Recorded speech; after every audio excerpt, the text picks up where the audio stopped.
Hi, this is Tom Anderson with Day 9 of 100 Days of Thankfulness.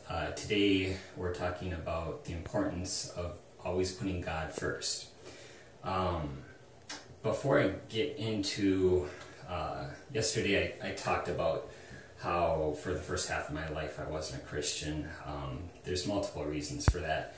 The first and most obvious reason is my parents left the Catholic Church when I was 5 years old. So my only memory of the church growing up was basically just being in some toy room where I was fighting with other kids over toys. That was my memory of church. Every time we'd go to a funeral and they'd start saying the Lord's Prayer, I didn't know the Lord's Prayer, so that would make me feel uncomfortable. I'd go over to friends' houses and they would have things like this up on their wall, and this one says, "As for me and my house, we will serve the Lord." And that was always a bit of a curiosity that it always made me a little bit uncomfortable when I saw things like that, because I didn't understand it. Whenever they prayed before a meal, again, I was uncomfortable because I didn't know really what all that meant.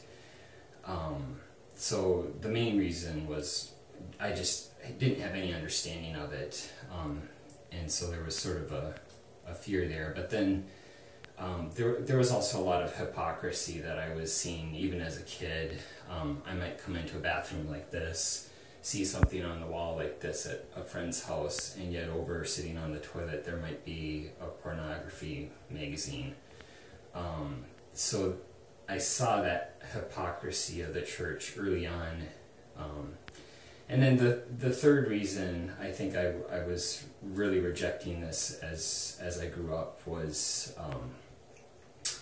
my dad and I would watch a lot of documentaries, and when I was in kindergarten I wanted to be a marine biologist, so we would watch Jacques Cousteau together, and I'd learn about Darwin and evolutionary theory, and we'd watch Cosmos together, we'd watch Nova.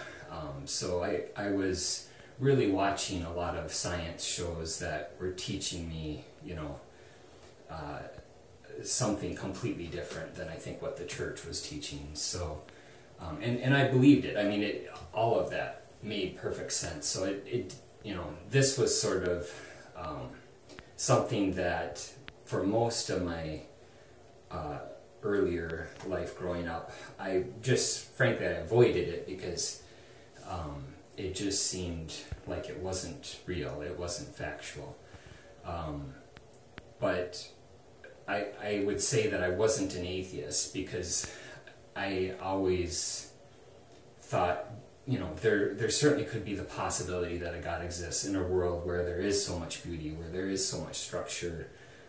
Even, I saw, like when I wanted to be a marine biologist, I saw the beauty in the fish, and it just seemed like, I know that's kind of an immature reason to think that there might be a God, but at that time it was still a point of uncertainty for me.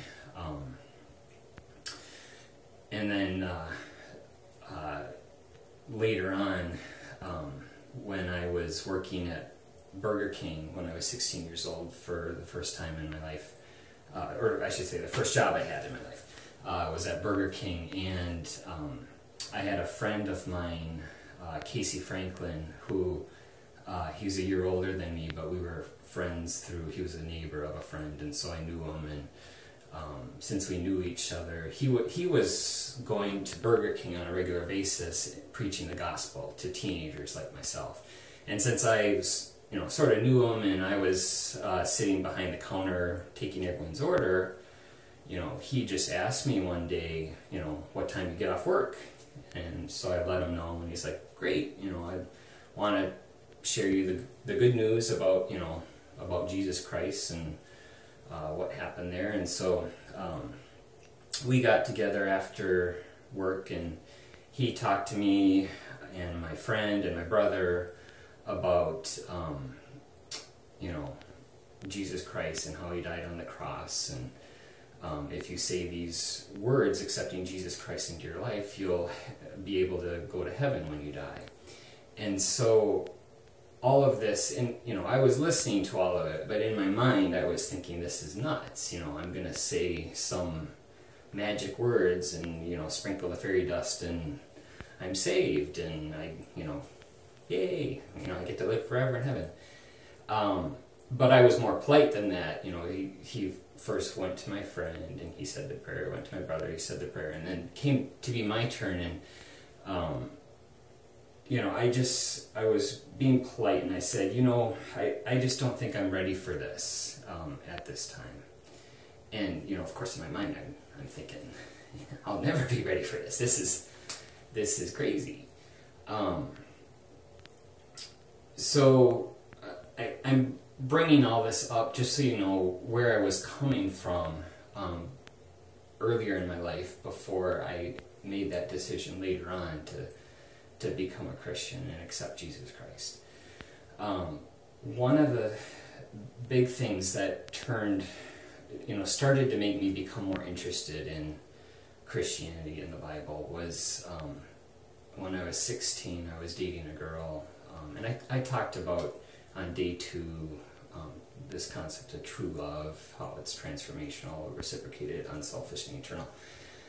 The girl I was dating at that time, I had a very selfish love for her. It was a very intense love, but I wouldn't say it was true love. It was definitely transformational, but it wasn't reciprocated, because she broke it off with me after about 10 months, and I was all about just trying to do anything to get that relationship back with her. And so it was a very unselfish sort of love that I was feeling at that time. Now, I was going through, because she broke it off with me, I was going through some pretty serious depression. And when I say serious, I mean I was considering suicide. I had even kind of planned out how I would do it. I never actually made an attempt. And I think the reason I never made an attempt to kill myself has a lot to do with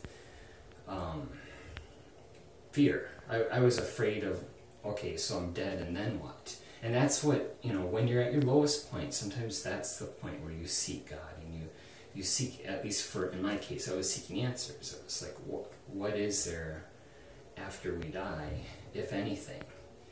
And so I turned to the Bible, and being like any typical household that doesn't go to church, we had a Bible sitting around.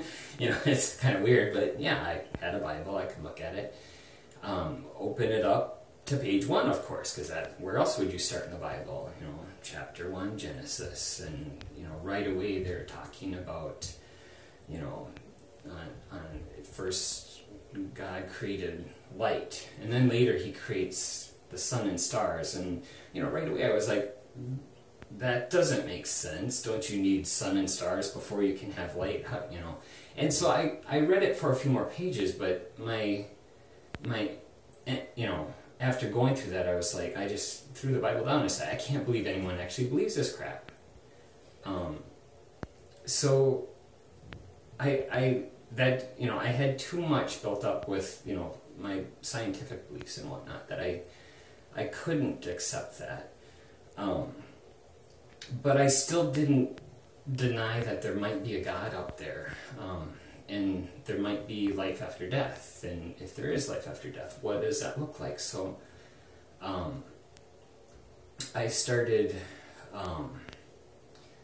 talking to my mom, and my mom, throughout this depression, my mom was very supportive, and she actually, so my mom was involved in New Age and psychic stuff, and she actually had a psychic reading done on me while I wasn't there. And I know that's going to sound weird to a lot of people, but I'm so thankful that she did that. And here's why.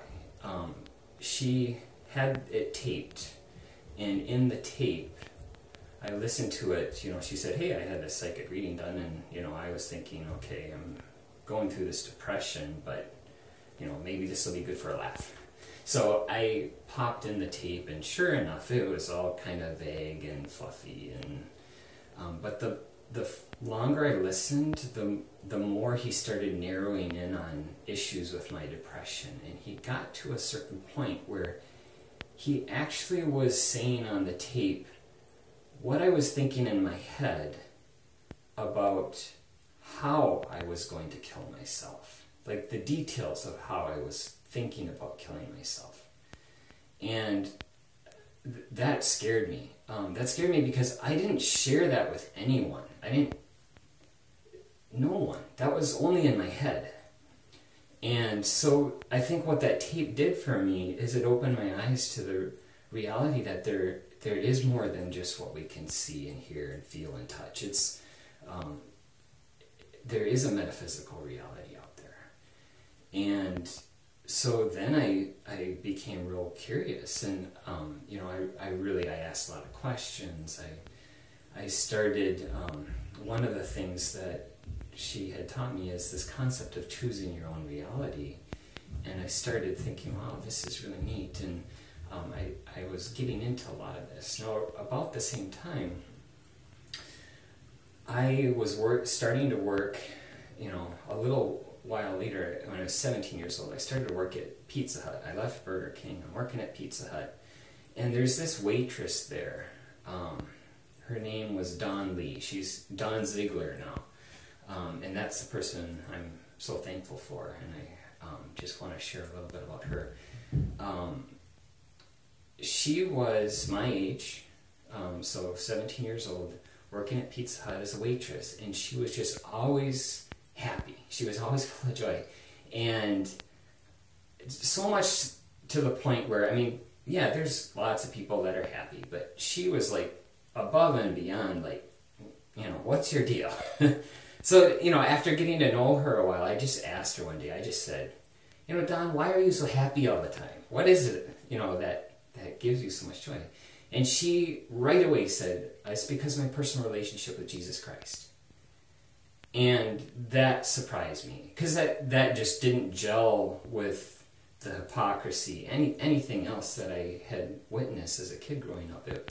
I couldn't quite compute that. It also, the feelings of uncomfort came back, because I knew that at 17 I wasn't living a life that was, I was already dating a new girlfriend, and that relationship, I don't think Don would approve of what we were doing. Let's just put it that way. So, the conversation sort of ended there, but I just want to thank Don so much for planting that seed for me, that later led me, just to give me that glimpse, that brief glimpse at the age of 17, to see that there's more to the story than what I had learned up to that point about living a Christian life, and what it really means to put God first in your life, versus it just being, we go to church, and then, the rest of the days we do whatever we want, or,